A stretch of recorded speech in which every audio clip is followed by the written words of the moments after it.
Today's video is going to be a little bit different. You may notice that I have no products in front of me. That is because today's product that we're talking about is the Camrig kite string mount version 4.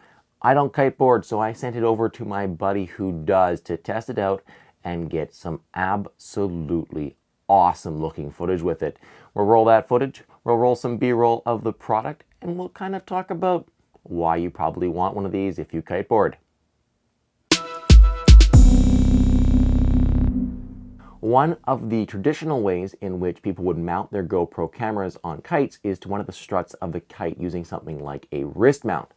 This is cool and it does give you a really wide perspective, but it does kind of detach you from the action of the person kiteboarding, and if they're doing tricks, it's hard to see what they're doing. So what was needed was some way of mounting the action camera halfway down the strings or towards the athlete at the end holding on to the kite. That's where this string mount came in. So it mounts onto the strings of the kite using some little rubber feet, and then the camera is actually sandwiched inside the mount. Now there's not much tension put on the kite strings. It just kind of, the mount pulls the strings together a little bit, and it gives it a fair amount of stability. As I'm sure you can see from the sample video, it's not perfect, it's not perfectly stable, but it's pretty darn amazing. Especially if you slow it down a little bit, you can get some really cool shots. Version 4 of the Camrig kite string mount is neat because it actually sandwiches the camera into the middle of the mount, allowing for an even weight distribution. Previous iterations of this mount had the camera mounted off to one side of the mount, meaning that there was a little bit more of a tendency to get some slop and some rotation into the mount just because that weight was kind of hanging off to one side. With the new one, that doesn't seem to be a huge issue. It does limit the compatibility with many different cameras. It does have to be in a GoPro Hero 3 Plus or Hero 4 housing in order to fit into that designated slot, but once it's in, it's a super snug fit and the weight distribution along the kite strings is pretty good. Overall, I was really impressed with the Camrig's version 4 kite string mount. The sample footage which was shot with it was more stable than I was expecting when I initially got the mount. I like the way they've managed to mount the camera into the middle, so that even weight distribution. And the framing you can get on the athlete is really cool. I think it's a way nicer perspective than having it mounted onto one of the struts of the kite, and it gives you a nice close-up, tight shot of all the action that's going on at the end with the rider.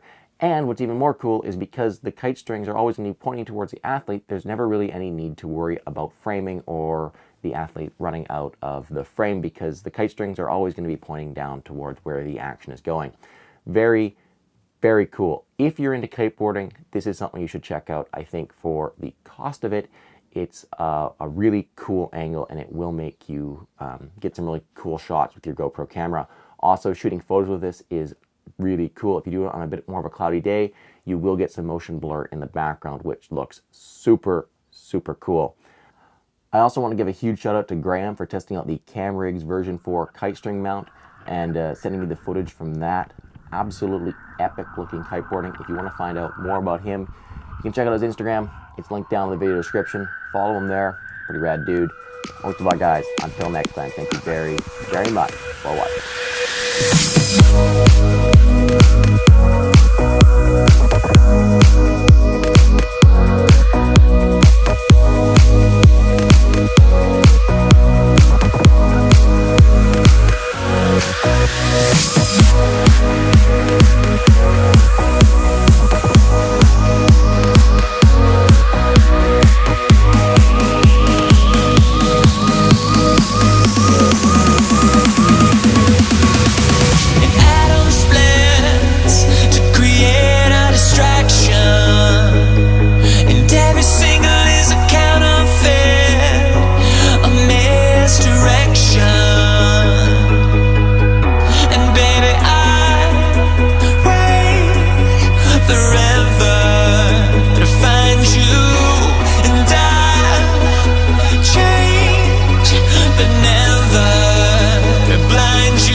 Stop.